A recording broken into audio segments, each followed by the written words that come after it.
Hello everyone, you are watching Data Analytics Professionals, and this lecture series is about AWS and machine learning, and the current topic is about types of machine learning algorithms, and this is lecture number 19th in the series given by myself, Shanaz Malik.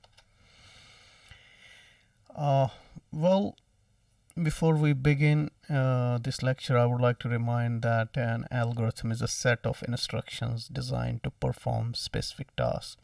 This can be a simple process such as multiplying two numbers or an advanced reinforcement machine learning algorithm. Okay, yeah. Now, before I move forward, I would like to bring your attention into this diagram, as I have been asked some questions, so I thought it's better to clarify in this lecture. So important understanding is that there is a field, artificial intelligence, okay, and under that comes algorithmic solutions to complex problems, usually solved by humans. Achieving near human level of intelligence includes using logic, rules, machine learning, including deep learning. Okay, so it's a big field. So under this big field is a machine learning, which we are basically talking. So it's a subset of artificial intelligence. Machine learning is a subset of artificial intelligence, and algorithms and processes that learn generalized past data and experiences in order to predict future outcomes. Improving with experience includes deep learning. Okay, so and then once it's a deep learning, that's a subset of AI, which is subset of artificial intelligence, and this is a deep learning is a special class of multi-layered neural networks. Okay, so this was a question, so I hope that it's being answered to all of you who needed to know about all this. So let's move on forward.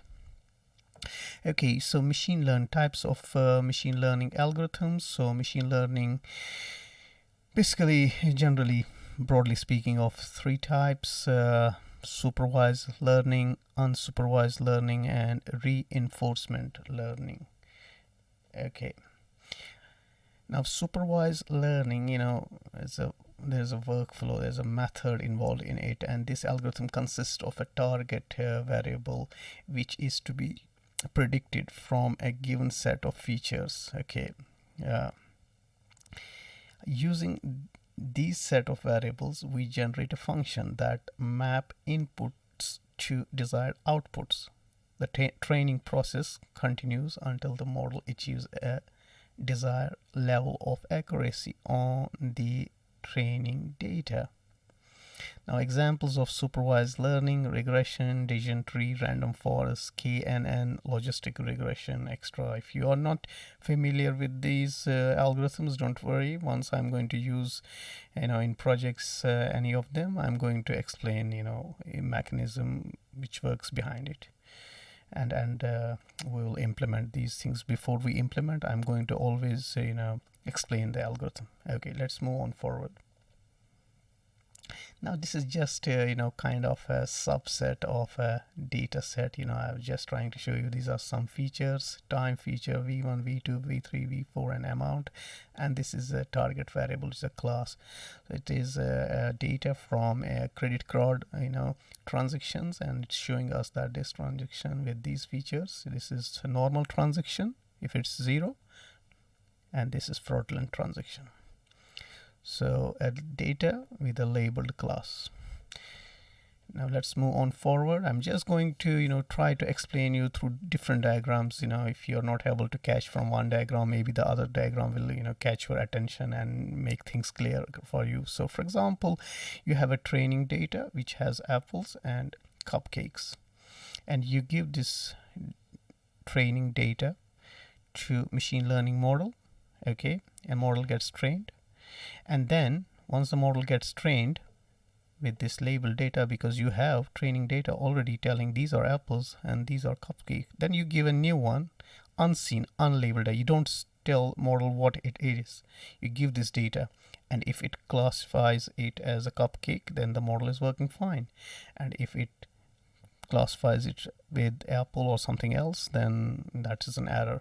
So this is the simplest way I could explain you, supervised learning. But let's take one step ahead. And okay, now supervised learning workflow, as I said, it's a training. There's a training data, raw data, which is a training data, and it has labels. Okay, then it goes, the raw data goes into feature extraction, and once the feature matrix is formed, and then it goes train the model. Okay, and then it moves into the model, and once we train the model, okay, we evaluate the model.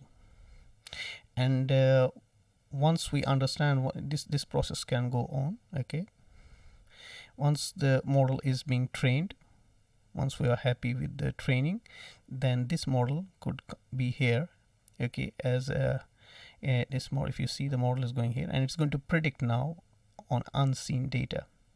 See, we are not providing here, we are providing with labels, okay, but here we are not providing labels. New data, feature extraction, feature vector goes into our model, and model predicts, and it tells us what label it is. Okay, now let me show you one step, bit more in a real world scenario.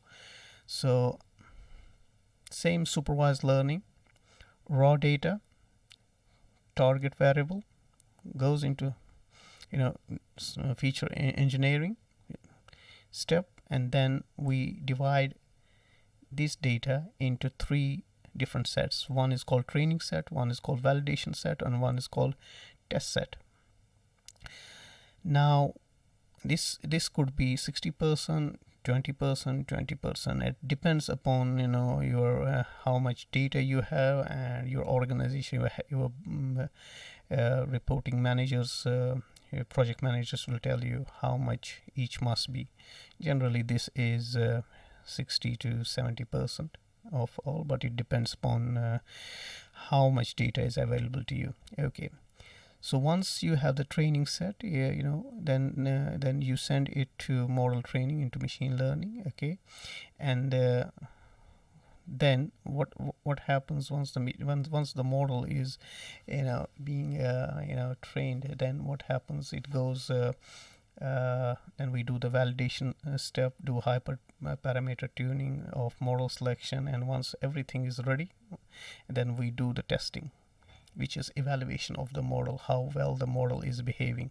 So if it passes our test evaluation phase, then the model is implemented into production environment, whereby it gets new data. Then that's feature engineering phase goes in, and it goes into the model which is in the production, and it gives us the target variable.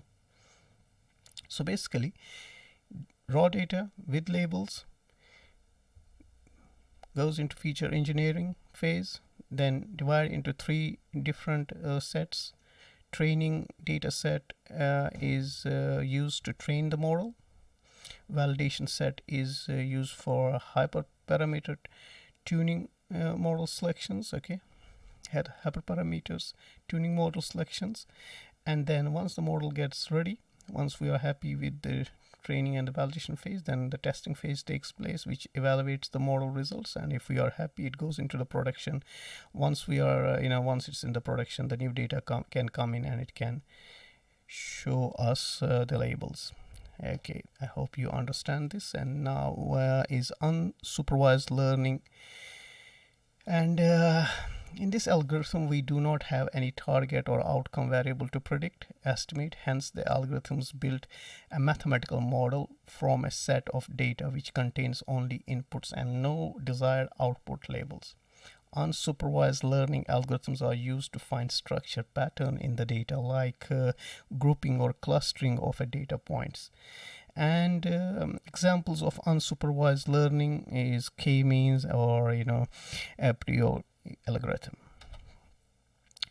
Now this is kind of a simple representation. You have an input raw data, okay, and it goes into a machine, into a algorithm, and then it's being interpretation happens first, then it goes into the algorithm, and their algorithm works on it and processes, and once the processing happens, the output comes.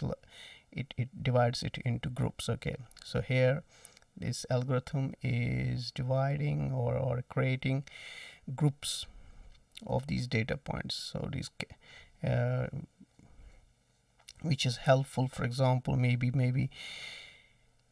these are this is, for example, transactions in the Amazon world, in the Amazon.com, a big company sells everything. So for example, these are the customers, and for example, these are the customers who purchase a lot of data science stuff. These are the customers who purchase a lot of electronic stuff, and these are the customers who purchase a lot of clothing. So then we can basically target, for example, clothing. We can target them before New Year and send some offers to them regarding clothing. And to data science, we can target them and send some offers of data science books or softwares and whatnot. And to these we could send, if we have new models of electronics, and we can send them. So this is the way. Instead of sending all offers, for example, a data science person might not be interested to buy, for example, anything of let's say anything which is not of his interest. So we might check the past behavior, and from past behavior we we put them into different categories, and then we can target those categories. That's how the real world scenario works, and I'm going to show you different projects whereby this will be more clear to all of you. Now again, I'm giving you a different, trying to give different representations. For example, you have a raw data, then it goes into the algorithm works on it, it creates automated clusters, and those clusters are go through the manual review. Once that's been approved, then it goes into the production, which means this algorithm, this model, which can do this and go into the production. This is another way, and these things we are going to do it practically by taking different projects, and I'll show you how this all happens in the real world.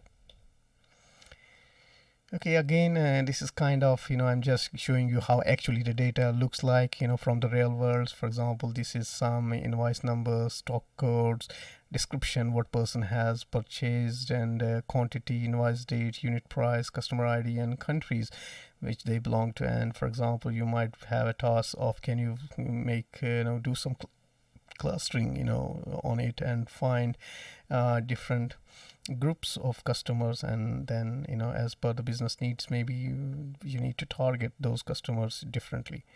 So, and again, this is just a subset, just to show you actually how the real world data looks like. Now there's a different third type of machine learning algorithm is reinforcement learning, and here the machine is trained to make specific decisions. The machine is exposed to an environment where it trains itself continually using trial and error. This machine learns from the past experience and tries to capture the best possible knowledge to make accurate business decisions. Example of reinforcement learning is Markov decision process. So just that was the text that was writing, and I always like to give some examples to explain so that it makes sense to everyone. Let's to explain it further. We all, most of us do have pets at home, and many of us use a clicker or a whistle as a technique to let our pet know some treat is just about to get served, and this is essentially reinforcing our pet to practice good behavior. We click the clicker and follow with a treat. And with time, our pet gets accustomed to this sound and responds every time he or she hears the click sound. So with this technique, we train our pet to do good deeds when required. So, and hence you are reinforcing. Okay. Now let's make this replacement in the example. The pet becomes the artificial agent. The treat becomes the reward function. The good behavior is a resultant action. The above example explains what reinforcement learning looks like. This actually is a classic example of reinforcement learning. So now let's move one step ahead, and just to apply this on an artificial agent, you have a kind of a feedback loop to reinforce your agent. It rewards when the action performed is right and punishes in case it was wrong. Basically, when you have in your algorithm, what you have in your algorithm is an internal state which is maintained by the agent to learn about the environment, a reward function which is used to train your agent how to behave, an environment which is a scenario the agent has to face, the action which is done by the agent in the environment, and last but not the least, an agent which does all the deeds. If you like to see a graphical representation, of reinforcement learning, so for example, you have a it is a mouse here, and mouse does some action in some environment, and if the action, depending on the action, if it's good, he gets rewards. Okay, he or she gets rewards, whether it's mouse or whatever he or she is. Okay, so she gets a reward, and all this is gets observed in the internal state. So this is kind of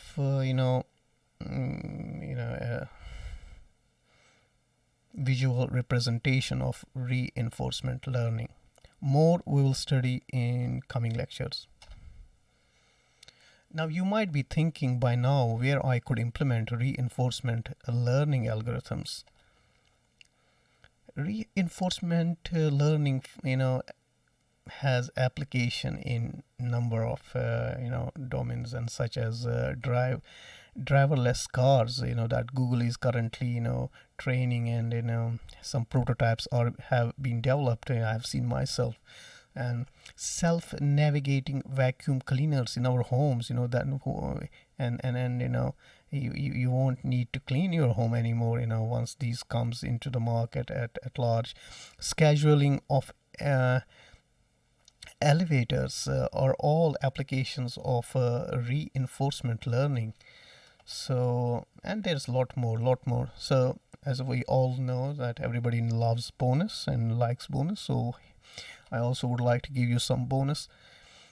If you would like to just at glance, just see what we learned from now until now, that supervised learning, makes machine learn clearly, data with clearly defined output is given, direct feedback is given, predicts outcome, future, resolves classification and regression problems.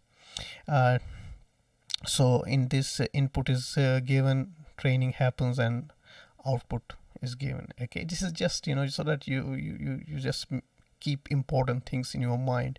Then unsupervised learning, and then just have a look, pause this for a moment and just try to grasp, about unsupervised learning and reinforcement learning through. And if once you keep this, in mind, these few points, and then it will become easy, and you can remember whenever you have to answer in interviews, or whenever you have to discuss these things with anybody.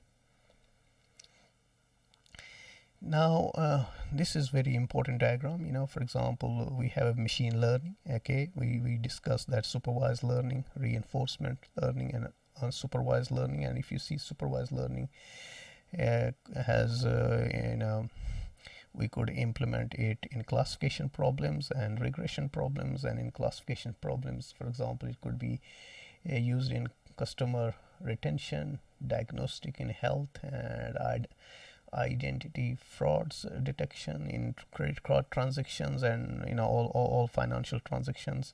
And for example, in regression, weather forecasting and market forecasting, and and all that, you could see. And for example, unsupervised learning, it has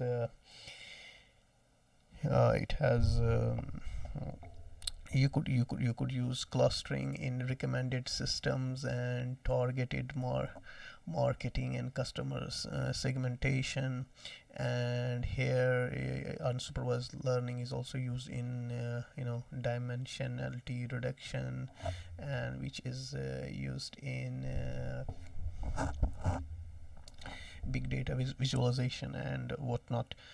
And so, have a look into this diagram. This will tell you, for example, how much if you learn supervised learning and learn about algorithms in classification and regression domain, and then you'll see how much you could actually, how many business problems you could solve through it. One algorithm can solve many different business problems. Okay, so again, this one is again bit same, but for example, until now, clustering we could do through k-means algorithm, and a mean shift. And we could for example go into supervised learning, and supervised learning could be done through regression. And in regression, we have decision trees, we have linear regression, logistic regression. And for example, we might have a classification problem, and we can use SVM, k nearest neighbors, and there are many others too. So just this will give you an idea, what you have to learn, and all these things we are going to implement in our coming projects. Now, that brings to end of this video. If you like it, please subscribe if you haven't until now, and please hit the notification bell so that you get notified as soon as I upload new videos. I hope to see all of you in next video, and thank you all for watching Data Analytics Professionals. Remember, sharing is caring. And goodbye. Have a nice time. I see you next time.